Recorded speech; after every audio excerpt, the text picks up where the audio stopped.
Hey, women, you don't need to celebrate Women Empowerment Day. You're already very, very empowered.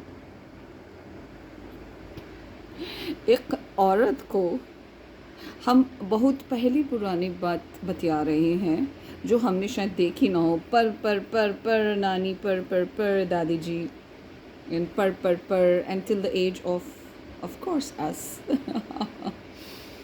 So हम बाहर का काम भी कर लेते हैं, हम घर का काम भी कर लेते हैं. I'm talking about women. She gives birth to her lovely children. She can drive an aeroplane. She can be a submarine engineer. Car तो खैर छोटी मोटी बात होती है, स्कूटी तो और भी छोटी बात होती है. And she can travel for business meetings. She can handle men professionally, but she don't want to handle man personally.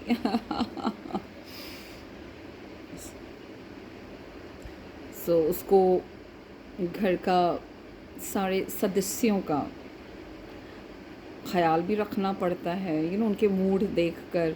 अब कोई बुज़ुर्ग हैं तो उनकी बुज़ुर्गों की अपनी नीड्स होती हैं, बच्चों की अपनी नीड्स होती हैं, उसकी खुद की अपनी नीड्स होती हैं. उसके बाद उसका जो सो कॉल्ड इंडियन सोसाइटी में कहते हैं ना उसको पति परमेश्वर, which is a very good word.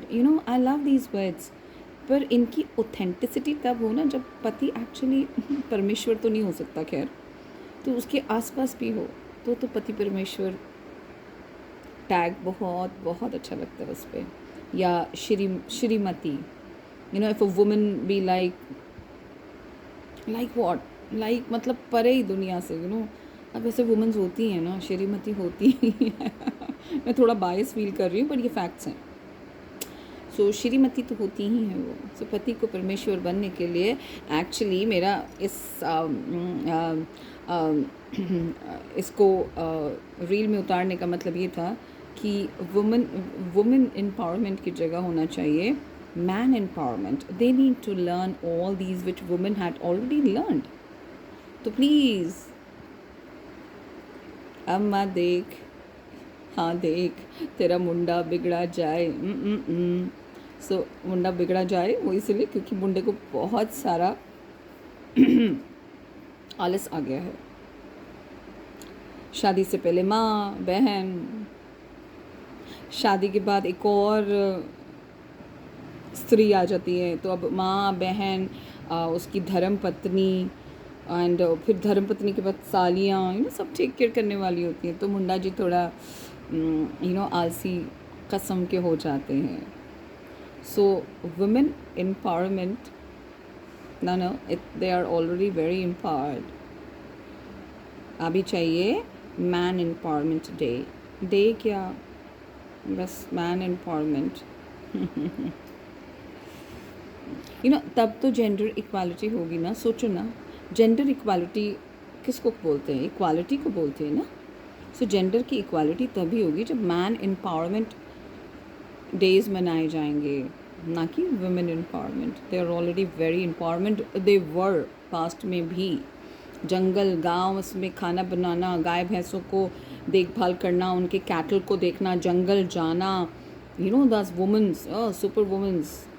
खेती करना, आजकल वो हम सब नहीं कर सकते. Physically very fit. वो पेड़ पे चढ़ना, आज की डेट में भी when I visit my village I see the ladies पेड़ पे. वो आवाज़ लगाओ कहाँ हो, आवाज़ आती है, बस इधर उधर देखो तो वो ऊपर देखना पड़ता है. पेड़ पे चढ़ के अपने बकरियों के लिए, गाय भैंसों के लिए चारा ला रही होती हैं. Village woman, oh my God, she is so powerful. Hats off. और हम तो कुछ भी नहीं उनके सामने. और मैन क्या कर रहा होता है? मैन कुछ नहीं कर रहा होता. वो एक कोने में गांव के किसी कोने में, किसी बाहर के पटालों में बैठ के बीड़ी पी रहा होता है, सिगरेट पी रहा होता है, गपिया रहा होता है, गाने सुन रहा होता है, एज़ कम्पेयर टू वुमेन, है ना. और शहरों में फिर शहरी वाली शहरी वाली शौक आ जाते हैं मैन के, I am so busy, officially सारे मैन दिखते हैं, the laptops and the cars and the things, but internally they need a lot of empowerment, isn't it? Do you agree or not? I agree. So women are already, तू चीज़ बड़ी है मस्त मस्त. अब उसको उस एंगल से मत लेना, वो जो गाने वाला एंगल था, इसको, इस सेंटेंस को कुछ और वे में भी लेना है, of course. So enjoy your womanhood. You need not to feel biased, you need not to feel let down, you need not to feel sick. Just unfurl yourself. वो जो साड़ी पहनो, दूर दुपट्टे पहनो, मेकअप शेकअप करो और वो वाला गाना गाओ. आज मैंने सैया जी से ब्रेकअप कर लिया वाला song. You need to celebrate womanhood, not woman empowerment. You are already empowered. अब वो जेंट्स का डे मनाते हैं हम. Let's celebrate, let's start with man empowerment. Good luck, enjoy. Womania.